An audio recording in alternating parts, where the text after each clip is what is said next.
When you look back, how has the parish and the faith and spirit of the people changed during the time you've been here? I think I probably have a few things to say to that. The first is that there was a history of enthusiasm here.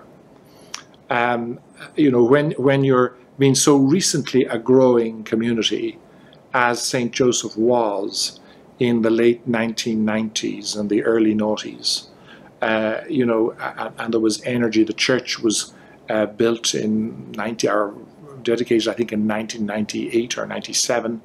There was a large number of people here. There was great energy. There were like 250 kids in First Eucharist. And there was also in Father Pat Tonry a wonderful pastoral leader. Well, demographically that had changed. Father Pat was gone a while. And some of the bigger trends facing the Catholic Church had hit. 2002, the first of sexual abuse charges, the 2008 economic crash. So I think there's a history to our enthusiasm, if I may put it that way. And it wasn't terribly high when I arrived.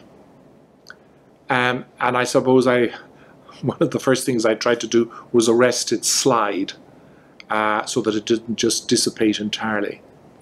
And so there was a certain effort to try to encourage people not to be pessimistic about our community. So that's one thing to say. I suppose the other to say is that one thing that has been evident and has changed over the time has been the cultural context has changed. The traditional Baltimore family who lived in, you know, maybe a Lithuanian Catholic area of Baltimore or an Italian area of Baltimore and are now living in Carroll County didn't have the same structure. They didn't have the same tight, cohesive cultural, educational, parochial connectivity.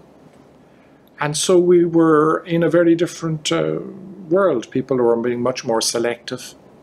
In other words, the culture was less homogeneous. And the formation of people and the retention of people needed a lot more different approaches. Recently, the director of mission here, Bruce Baumgarten, wrote a document for the Parish Pastoral Council that I thought was wonderful.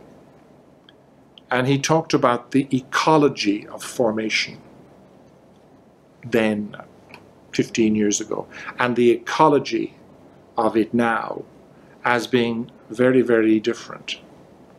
So if you had a parish which was a church that was down the road that everybody walked to, that they went to the grade school in, where they attended all the social events of, where their grandmother went, where you know, people for generations had been baptized, and you then do religious formation or formation in that context, well then to some extent all you're doing is filling in little bits of catechism questions like, right, well, how many sacraments are there? 7. And you're just putting those ideas in their heads. But a lot of other things are in place. Connection, relationships, association, loyalty, right? Now, the ecology has changed entirely. And so you have to put all those various building blocks in place, one of which is the intellectual, the formative.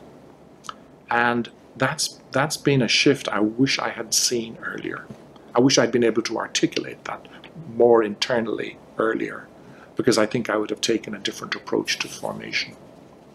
And I suppose thirdly, the last thing, you know, how have things changed, has been there have been some good things as a result of the work done in planning. And I think there has been you know, a response of adults to adult faith formation, and there has been a certain positive feel that we can do something different. Certainly, the events of the summer of 2018 set us back badly. You know, the whole Cardinal McCormack situation and the lack of attention at the highest level really upset people, hurt them, and set us back from the point of view of building something locally of a Catholic faith community. But I do think, despite the setback, we've had some good things have changed. I hope, in other words, there are some of the elements for a new ecology of faith. That's my hope.